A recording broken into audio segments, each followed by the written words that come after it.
오늘 우리에게 주시는 하나님의 말씀은 마태복음 5장 1절에서 12절의 말씀입니다.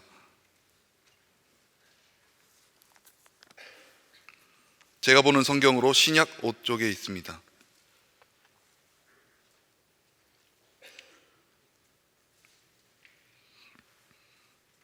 마태복음 5장 1절에서 12절의 말씀을 한 절씩 교독하고 마지막 절은 합독하겠습니다.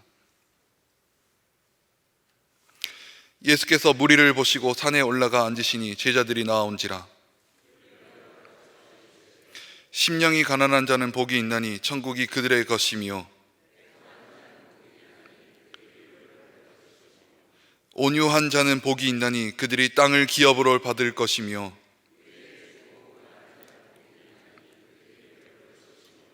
긍휼히 여기는 자는 복이 있나니 그들이 긍휼히 여김을 받을 것이며,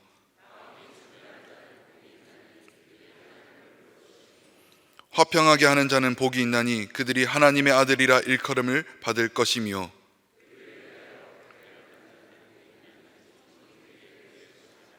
나로 말미암아 너희를 욕하고 박해하고 거짓으로 너희를 거슬러 모든 악한 말을 할 때에는 너희에게 복이 있나니 기뻐하고 즐거워하라. 하늘에서 너희의 상이 큼이라. 너희 전에 있던 선지자들도 이같이 박해하였느니라. 아멘. 마태복음 5장 1절에서 7장 27절까지를 산상보훈이라고 하는데, 여기에는 예수님의 귀한 교훈이 아름다운 글자로 쓰여져 있어 이것은 마치 몇백 개의 보석을 아로새긴 왕관과도 같은 것이라고 합니다. 이 산상보훈이야말로 세계 모든 보석 같은 글 중에서도 가장 뛰어난 다이아몬드 같은 글이라고 할 수 있습니다. 그 중에서도 오늘 읽은 팔복은 많은 성도가 삶 가운데 인생의 말씀처럼 두고 외우는 아름다운 말씀이라고 할 수 있고, 또 밤하늘의 별들과 같이 반짝이는 주옥 같은 보석의 말씀입니다. 오늘은 팔복 가운데 첫 번째인 심령이 가난한 자는 복이 있나니 천국이 저희 것이며 라고 하신 이 말씀입니다. 1절과 2절 말씀을 살펴보겠습니다. 예수께서 무리를 보시고 산에 올라가 앉으시니 제자들이 나아온지라. 입을 열어 가르쳐 이르시되. 많은 사람들이 예수님의 가르치심을 듣고 이적 행하심을 보고 듣고 몰려왔습니다. 그들은 소문을 듣고 오거나 혹은 마음의 끌림을 받아서, 또는 병이 낫고 떡을 얻어먹자는 욕심에서, 혹은 호기심에 끌려 그들은 모여왔던 것입니다.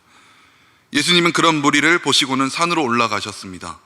산상보훈, 산상설교는 산에서 말씀하시라는 것인데 중요한 뜻이 있습니다. 물론 산이 아니라면 그런 말씀을 못하였을 것이라는 뜻은 아닙니다. 그러나 정신적으로는 분명히 산이어야 합니다. 높은 정신의 봉우리 위에서 인간 세계를 내려다보시고 하신 말씀입니다. 그러므로 산상보훈을 이해하기 위하여 우리는 항상 마음을 산에 둘 필요가 있습니다. 성도 여러분, 그럼 왜 산에 올라가셔서 이 교훈을 주셨을까요? 무리를 피하기 위함일 것입니다. 바로 앞에 있는 4장 마지막 절에 보면 갈릴리와 데가볼리, 그리고 예루살렘과 유대와 요단강 건너편에서 수많은 무리가 예수님을 따랐다고 말씀합니다. 예수님은 이 무리를 보시고 산으로 올라가셨던 것입니다.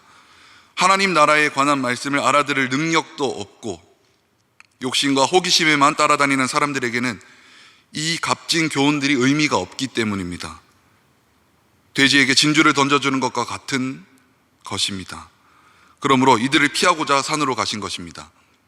그러나 사람을 다 피하신 것이 아니고 올 사람은 오게 하시기 위하여 산으로 가셨습니다. 여러분, 먹을 것이 많은 평지에 마음이 있는 사람은 산에 오르지 않습니다.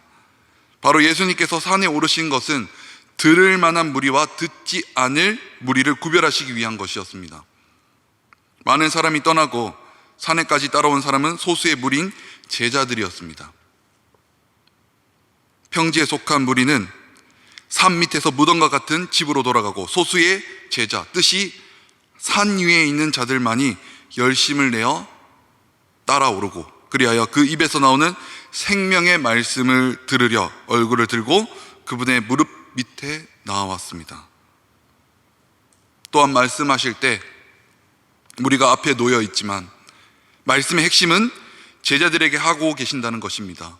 바로 너희들이 나를 따르려거든, 끝까지 나를 따르려거든, 천국의 시민으로 살고자 한다면 너희들의 사고방식을 바꿔야 한다는 것, 이 사실을 말씀하신 것입니다.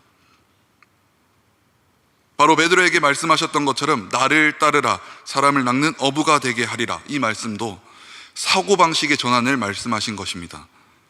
생각의 틀을 바꾸는 것이라고 한다면 오늘 이 하나님의 나라, 천국으로 안내하는 주님께서 선포하시는 이 핵심적인 내용도 복이라고 하는 것, 바로 우리 인간이 그토록 갈망하고 추구하는 복의 틀을 바꾸고 사고방식을 바꾸라는 것입니다.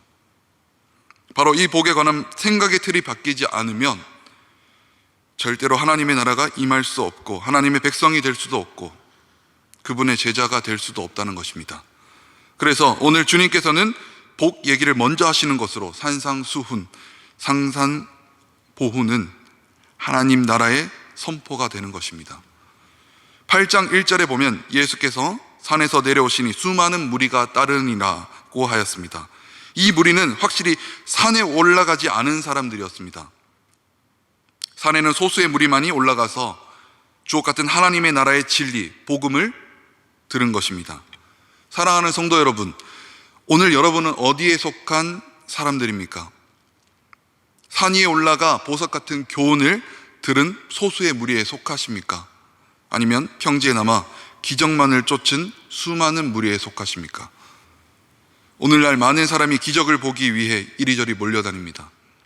산 위에서 들려주신 주님의 말씀을 묵상하고 실천하는 것에 별 관심을 기울이지 않고 있습니다.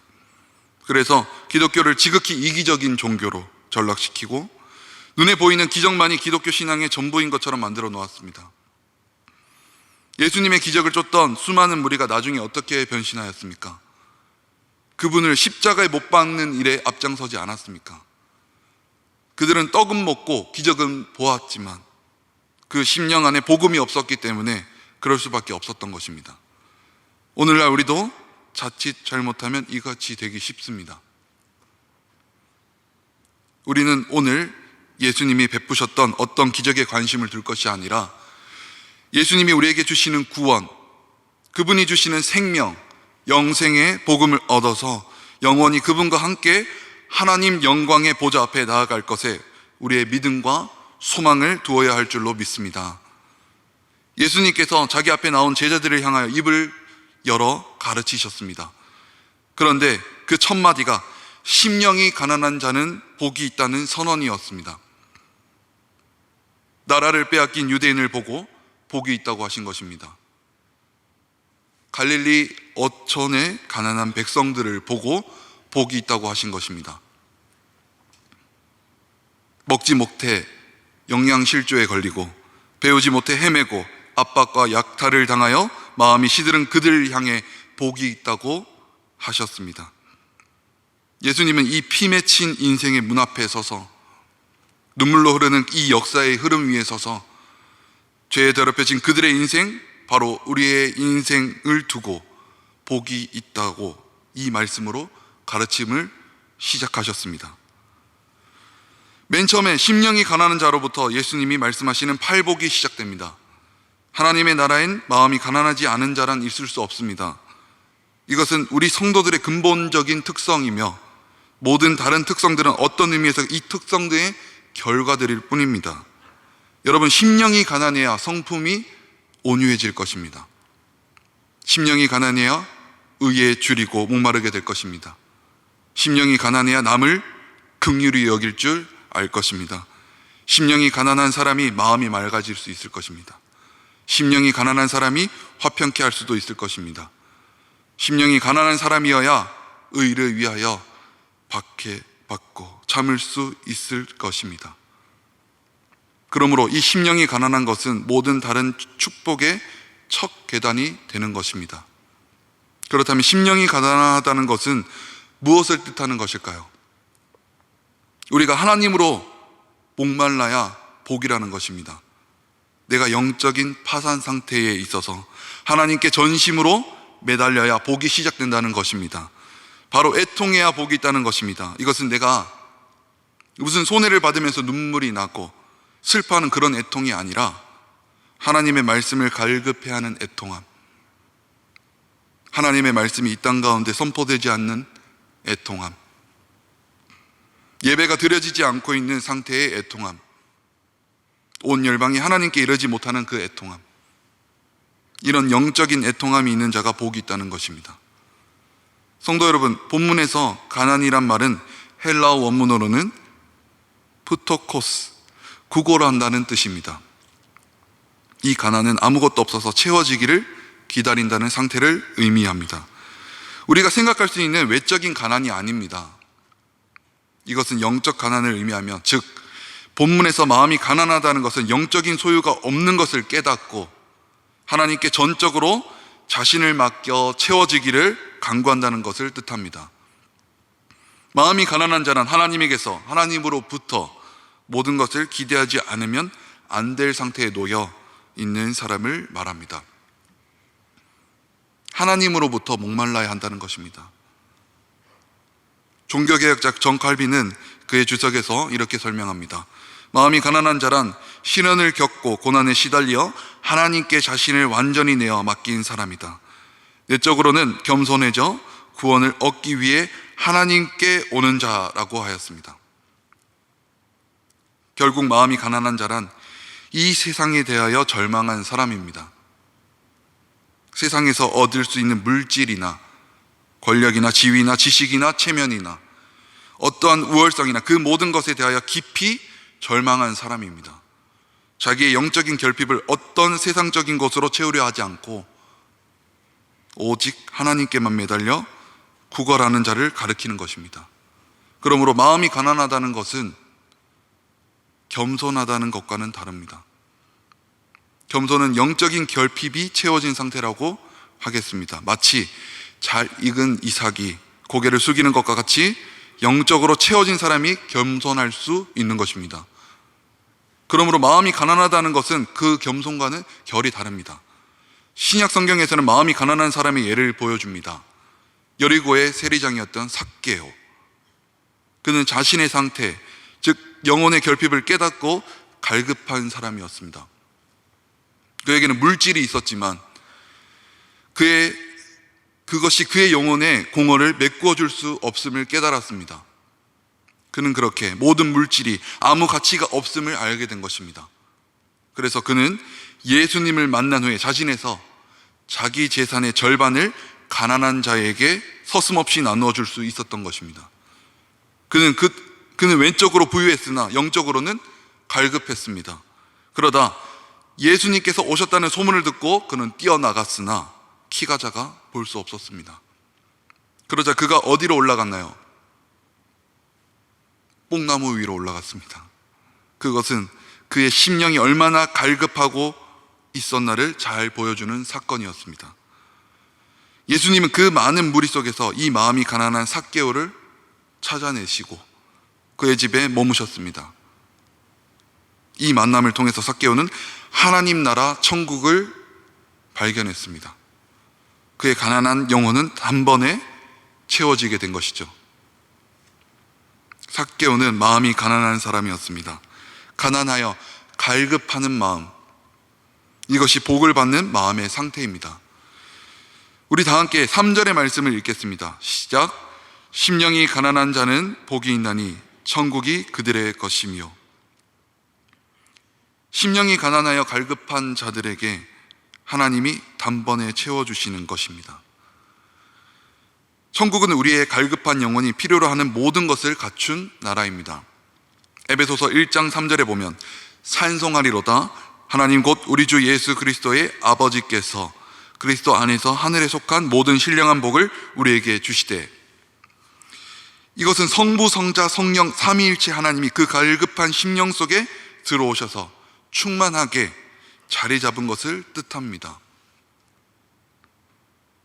성령 충만한 사람은 천국을 이미 소유한 자들입니다. 예수님께서 이 말씀하실 때 천국은 예수 그리스도 자신을 가르치신 것입니다. 예수님 안에서 하나님 아버지의 뜻이 그대로 실현되었고 또한 성령님께서 그분과 함께 계셨던 것입니다. 그러므로 예수님 자신 속에 천국이 실현된 것입니다. 그래서 첫째 복을 다른 말로 바꾸어 말하면 나는 심령인 가난한 자들의 것이다. 즉 예수 그리스도께서 오신 것은 이 심령이 가난한 자들의 그 영혼을 구원하여 충만케 하여 주시려고 오신 것입니다. 팔복의 다른 말씀들을 미래형으로 되어 있습니다만 천국에 관한 말씀만은 현재형으로 되어 있습니다. 가난한 자들이 지금 천국을 소유하게 된다는 말씀입니다. 그것은 바로 예수님께서 심령이 가난한 사람을 만나러 오셨다는 것을 뜻하는 것입니다. 그래서 그들은 지금 예수님을 만나게 되고 그로 말미암아 은혜의 충만함을 체험하게 된 것입니다. 성도 여러분, 삭개오가 그랬습니다. 그가 그의 가정에 예수님을 모셨다는 사실만으로 이미 모든 영혼의 공허가 사라지고 기쁨을 충만히 가질 수 있었던 것입니다. 오늘 수요 2부 기도에 오신 여러 성도님들도 이와 같은 기쁨을 누리시기를 바랍니다.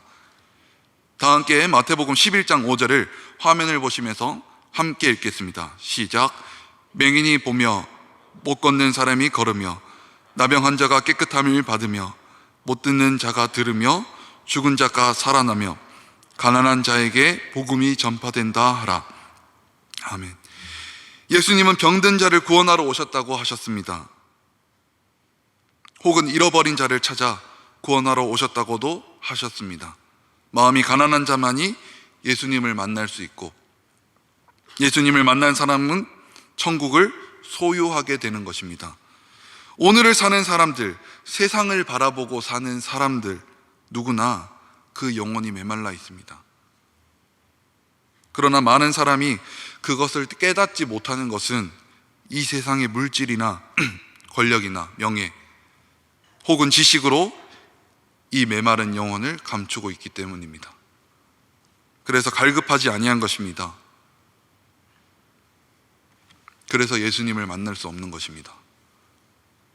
찬송가 150장 갈보리 산 위에, 다들 잘 아시죠?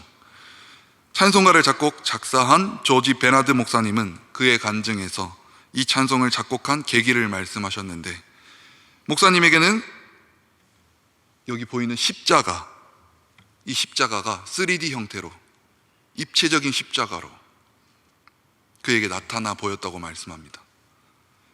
그가 표현한 십자가는 아주 낡고 거칠었는데 찬송가 원어 1절에는 이렇게 기록되어 있습니다. 갈보리 산 위에 있는 험한 십자가, 고난과 수치의 상징이네. 존귀하신 하나님의 어린 양이 길 잃은 죄인 위해 죽임 당하셨네. 저 험한 십자가를 나는 사랑하네. 그렇게 예수님의 험한 십자가를 노래하는 찬송 갈보리 산 위에가 지어진 것입니다. 그런데 믿음의 성도들은 이렇게 고통과 아픔으로 얼룩진 십자가 사건을 기쁜 소식이라고 말합니다. 그 이유는 예수님이 우리의 죄를 위해 죽으셨기 때문입니다. 우리는 한 명도 빠짐없이 하나님께 반역한 죄인입니다. 그러므로 모두 하나님의 진노를 받아 마땅합니다. 그런데 하나님이며 참 인간이신 우리 예수님은 아무 죄가 없음에도 사랑과 기쁨으로 우리의 죄를 지고 십자가에서 죽으셨습니다. 이것이 십자가 사건이 우리에게 기쁜 이유입니다. 십자가에 달린 예수님은 다 이루었다라고 선포하셨습니다. 그분이 구원에서 필요한 모든 일을 다 치르셨습니다. 예수 그리스도를 신뢰하면 죄를 용서받고 하나님과 화목하게 되며 영광스러운 몸으로 살아나 예수님과 함께 하나님이 뜻하신 완전하고 영원한 나라에 살게 됩니다. 성도 여러분, 이미 교회에 나온 사람들 가운데도 많은 사람이 아직 예수 그리스도를 영접하지 못한 것은 그 영혼이 완전히 비어있지 않기 때문입니다. 이제 그 모든 것을 다 쏟아버리고 자기의 메말라 있는 그 영혼을 똑바로 볼 줄 알아야 합니다. 철저하게 가난한 자가 되어 오직 하나님만을 바로 보는 자가 되어야 합니다. 우리의 메마른 영혼의 상태를 깨닫고 삭개오와 같이 염치불고하고 구걸하는 자가 되어야 할 것입니다. 그때야말로 복 있는 자가 되는 것이고 예수님을 만나게 될 것이며 천국을 소유하게 될 것입니다. 오늘 말씀드린 팔복은 근본적으로 인간이 바뀌어야 얻을 수 있는 복입니다. 새롭게 창조되어야 하는 복입니다. 따라서 이 복은 성품이 바뀌지 않으면, 그리고 우리의 인격이 바뀌지 않으면 추구하려 할 수도 없는 복이고, 받아들이려고 해야 받아들일 수도 없는 복입니다. 여러분, 예수님께서 여기에 이 땅에 뭐하러 오셨습니까? 바로 우리의 갈등과 분쟁과 죄악 가운데 오신 것입니다. 9절 10절의 말씀입니다. 함께 읽겠습니다. 시작. 화평하게 하는 자는 복이 있나니 그들이 하나님의 아들이라 일컬음을 받을 것이며 의를 위하여 박해를 받는 자는 복이 있나니 천국이 그들의 것임이라. 아멘. 우리가 박해까지는 아니더라도 의를 위함 때문에, 하나님 때문에 조금이라도 손해보는 자가 그때야말로 천국이 그들의 것입니다. 바로 심령이 가난한 자는 천국이 그들의 것입니다. 의를 위하여 박해받는 자는 천국이 그들의 것입니다. 팔복은 천국으로 시작해서 천국으로 끝납니다. 이것은 다 하나님 나라에 관한 것입니다. 세상에 관한 것이 아닙니다. 하나님 나라에 관한 이야기를 하는 것이고, 하나님 나라의 복을 이야기하고 있는 것이고, 하나님 나라가 이 땅 가운데 임하기 위해서 이 땅을 살아가는 하나님의 자녀들이 어떻게 살아가야 하는지를 설명하는 말씀인 것입니다. 많은 사람이 자기 영혼의 메마름을 깨달으면서도 구걸하지 않는 까닭은 그들이 가진 사회적인 체면이나 지위 혹은 재산 때문에 그런 것입니다. 부자 청년은 그의 사회적인 체면을 버릴 수가 있었으나 그의 재산은 버릴 수가 없어서 영생의 문턱에서 돌아서야 했습니다. 니고데모는 그 영혼이 갈급하면서도 그 체면 때문에 예수님을 밤중에 찾아왔던 것입니다. 그가 확실히 예수 그리스도를 믿었는지 잘 알 수 없습니다. 우리가 진정으로 예수님을 만나고자 할 때 우리는 사도 바울과 같이 이 세상에서 가장 좋게 여기던 모든 것을 분토같이 여겨야 합니다. 구원의 기쁜 소식을 진정 신뢰하신다면 예수님을 삶의 주인으로 모시고 삶 전체를 예수님께 드리십시오. 예수님을 위해 사는 삶이 얼마나 유익한지 알게 될 것입니다. 자기 영혼의 공허를 깨닫고 진정으로 가난한 자로 돌아가는 자가 예수 그리스도를 만날 수 있고 천국을 소유할 수 있습니다. 하나님께서 예수 그리스도 안에서 하늘의 모든 복으로 여러분의 가난한 마음을 충만히 채워주시기를 간절히 바랍니다. 기도하겠습니다. 사랑과 긍휼의 하나님, 오늘 주신 말씀대로 철저하게 가난한 자가 되어 오직 하나님만 바로 보는 자가 되기를 원합니다. 심령이 가난하여 모든 다른 축복의 첫 계단이 되는 우리 모두의 삶이 되도록 주님 붙드시고 역사하여 주시옵소서. 믿음의 성도로서 이 땅을 바라보며 살 것이 아니라 하나님 나라 천국을 바라보며 이 땅에서 삶에서도 하나님 나라를 이루며 주신 말씀으로 든든히 주님 맡기신 것들을 감사로 세워나가는 모든 성도들 삼아 주시옵소서. 모든 것 감사드리며 사랑 많으신 우리 주 예수 그리스도의 이름으로 기도드립니다. 아멘.